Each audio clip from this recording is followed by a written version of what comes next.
آپ کون بننا چاہتے ہیں، لینے والا یا دینے والا؟ ایک گاؤں میں دو دوست رہتے تھے۔ ان میں سے ایک دوست غریب تھا جو روزی کمانے کے لیے ایک دور دراز علاقے کا سفر کرنا چاہتا تھا۔ وہ اپنے ارادے پر نکلا اور راستے میں ایک گھنے جنگل سے گزرتے ہوئے ایک درخت کے سائے تلے کچھ دیر آرام کرنے کے لیے بیٹھ گیا۔ اسی درخت پر ایک عجیب منظر اس کی نظر میں آیا۔ ایک نابینا پرندہ جو دیکھ نہیں سکتا تھا خاموشی سے اپنی شاخ پر بیٹھا تھا۔ تھوڑی ہی دیر بعد ایک اور پرندہ آیا اور اپنی چونچ میں خوراک لایا اور بڑی محبت سے نابینا پرندے کے منہ میں ڈال دیا۔ یہ منظر دیکھ کر وہ حیران رہ گیا۔ اس کے دل میں خیال آیا، یہ نابینا پرندہ کچھ نہیں کرتا، نہ دیکھ سکتا ہے، نہ اڑ سکتا ہے، نہ خوراک تلاش کرتا ہے، مگر پھر بھی اللہ اسے رزق پہنچا رہا ہے۔ تو میں کیوں پریشان ہو جاؤں رزق کے لیے؟ اللہ مجھے بھی روزی دے گا، مجھے سفر کرنے کی ضرورت نہیں۔ یہ سوچ کر وہ سفر سے واپس آیا۔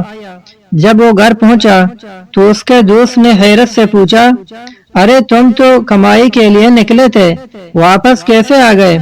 اس نے سادگی سے جواب دیا، میں نے راستے میں ایک نابینا پرندہ دیکھا جسے اللہ روزی دے رہا تھا۔ میں نے سوچا مجھے بھی اللہ دے گا، مجھے جانے کی ضرورت نہیں، اور اس نے اپنا پورا کہانی اس کے سامنے بیان کی۔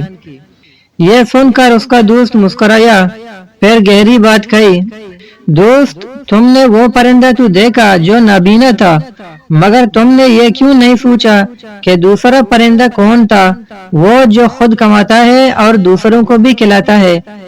تم نابینا پرندہ بننے کا سوچ کر واپس آ گئے، مگر تم وہ پرندہ کیوں نہیں بنے جو دوسروں کا سہارا بنتا ہے؟